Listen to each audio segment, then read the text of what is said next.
राधे राधे, जय श्री कृष्णा, श्री शिवाय नमस्तुभ्यम। तो कैसे हैं आप सभी? आशा करती हूँ कि भोले बाबा की कृपा से और बाके बिहारी की कृपा से आप सभी स्वस्थ होंगे, खुश होंगे। तो सबसे पहले आप सभी का मेरे प्रभु कृपा चैनल पर हार्दिक अभिनंदन है, स्वागत है। आज है पुत्रदा एकादशी। पुत्रदा एकादशी की आप सभी को बहुत बहुत शुभकामनाएं। पुत्रदा एकादशी साल में 2 बार आती है। एक आती है पौष मास में, जो कि दिसंबर और जनवरी में आती है, और दूसरी आती है श्रावण मास में, शुक्ल पक्ष में पुत्रदा एकादशी। पौष मास में जो एकादशी आती है वो भी शुक्ल पक्ष में आती है, और श्रावण मास में जो एकादशी आती है वो भी शुक्ल पक्ष में आती है। ये पुत्र की कामना के लिए व्रत है। इसे करने से पुत्र की प्राप्ति होती है, संतान की प्राप्ति होती है, और श्री हरि प्रसन्न रहते हैं और उनको मनचाहा वर देते हैं। अगर ये व्रत पति पत्नी दोनों साथ मिलकर करें, पूजा करें और विधि से महात्म पढ़े, कहानी पढ़े, तो उनको शीघ्र ही उसका फल मिलता है और संतान की प्राप्ति होती है। बाके बिहारी हमेशा अपने भक्तों पर अपनी कृपा बनाए रखते हैं।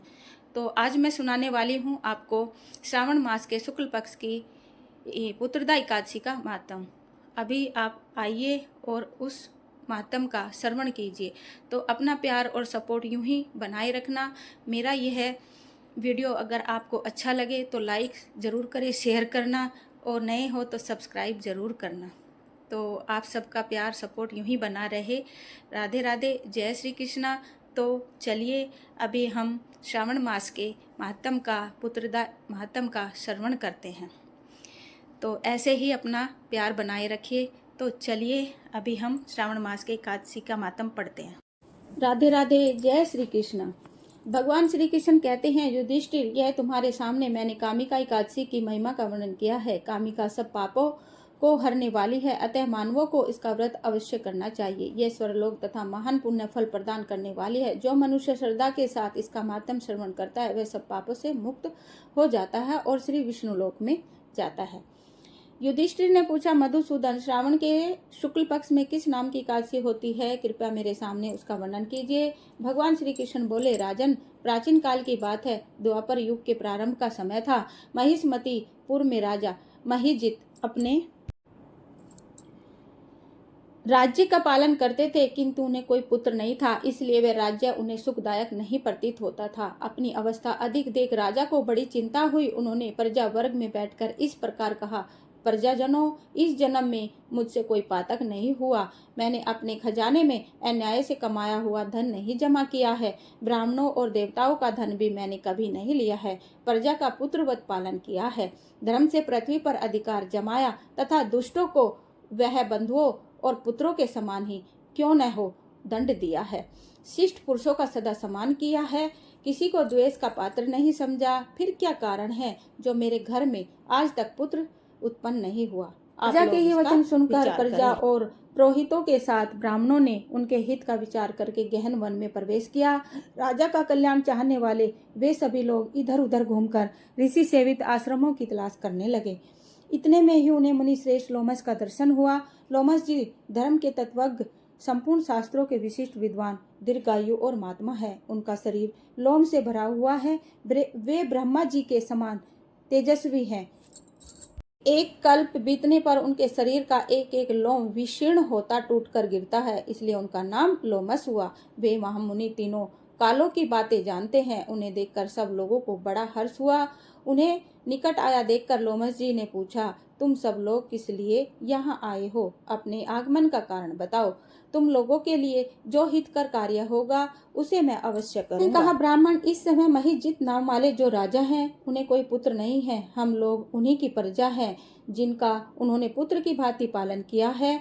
उन्हें पुत्रहीन देखकर उनके दुख से दुखित हो हम तपस्या करने का दृढ़ निश्चय करके यहाँ आए हैं। द्विजोत्तम राजा के भाग्य में इस समय हमें आपका मार्गदर्शन मिल गया है। महापुरुषों के दर्शन करने से ही मनुष्य के सब कार्य सिद्ध हो जाते हैं। मुने, अब हमें उस उपाय का उपदेश कीजिए जिससे राजा उनकी बात सुनकर महर्षि लोमस 2 घड़ी तक ध्यान मग्न हो गए। तत्पश्चात राजा के प्राचीन जन्म का वृत्तांत जानकर उन्होंने कहा, प्रजावृद्ध सुनो। राजा महिजित पूर्व जन्म में मनुष्य को चूसने वाला धनहीन वैश्य था। वह वैश्य गांव गांव घूमकर व्यापार किया करता था।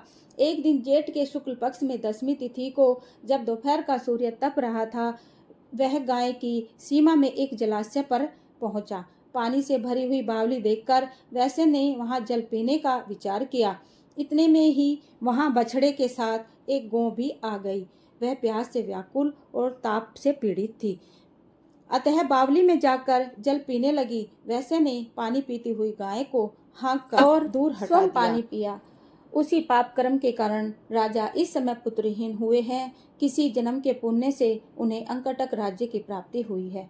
प्रजाओं ने कहा, मुने, पुराण में सुना था कि प्रायश्चित रूप पुण्य से पाप नष्ट हो जाता है, अतः पुण्य का उपदेश कीजिए जिससे उस पाप का नाश हो जाए। लोमस जी बोले, प्रजाजनों, श्रावण मास के शुक्ल पक्ष में जो एकादशी होती है वह पुत्रदा के नाम से विख्यात है। वह मनवांछित फल प्रदान करने वाली है। तुम लोग उसी का व्रत करो। यह सुनकर प्रजाओं ने मुनि को नमस्कार किया और नगर में आकर विधि पूर्वक पुत्रदा एकादशी के व्रत का अनुष्ठान किया। उन्हें विधि पूर्वक जागरण भी किया और उसका निर्मल पुण्य राजा को दे दिया। तत्पश्चात रानी ने गर्भ धारण किया और प्रसव का समय आने पर इसका माध्यम सुनकर मनुष्य पाप से मुक्त हो जाता है तथा इस लोक में सुख पाकर परलोक में स्वर्गीय गति को प्राप्त होता है। बोलो जय श्री कृष्णा। राधे राधे। भोले बाबा और बाके बिहारी की कृपा सभी भक्तों पर बनी रहे। ये था श्रावण मास के शुक्ल पक्ष की पुत्रदा एकादशी का महत्व। जय श्री कृष्णा, जय श्री कृष्णा। राधे राधे। बाके बिहारी लाल की जय। राधे राधे।